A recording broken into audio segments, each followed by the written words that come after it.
నమస్తే అండి, welcome to మైరాస్ world. ఈరోజు వీడియోలో గోంగూర టమాటా పచ్చడి ఎలా చేయాలో చూపించబోతున్నాను.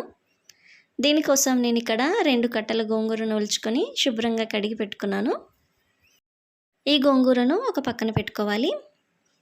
తర్వాత కారానికి తగినట్టుగా పచ్చిమిర్చిని తీసుకొని ఒక మిక్సీ జార్లో ఇలా చేత్తో తుంచి వేసుకోవాలి.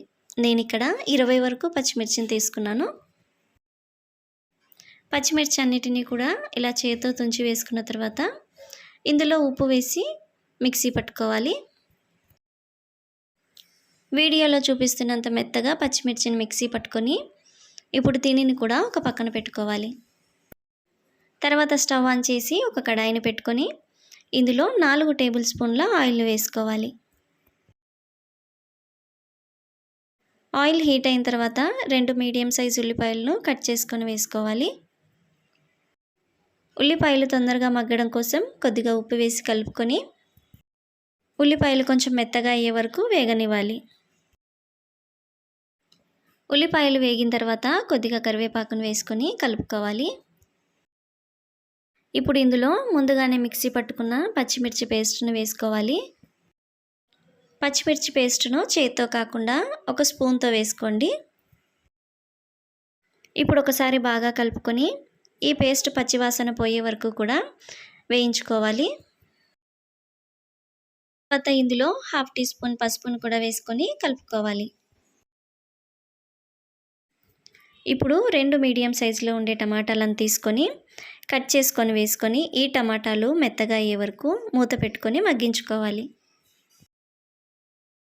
ఇప్పుడు మూత తీసి టమాటా కొంచెం మగ్గిన తర్వాత మళ్ళీ ఒకసారి కలుపుకోవాలి.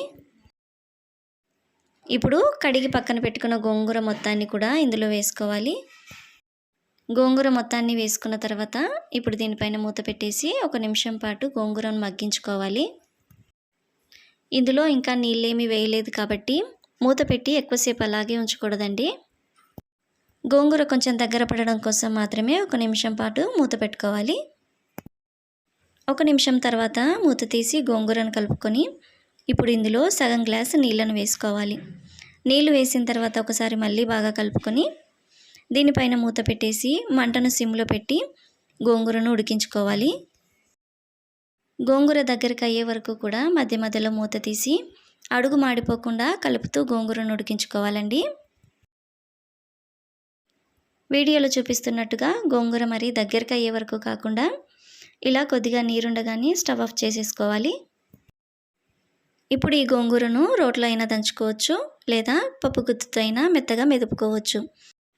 మిక్సీలో మాత్రం వేసుకోకూడదండి, మిక్సీ వేస్తే రుచి మారిపోతుంది. ఇక్కడ నేను పప్పు గుత్తి తీసుకొని మెదుపుకున్నాను.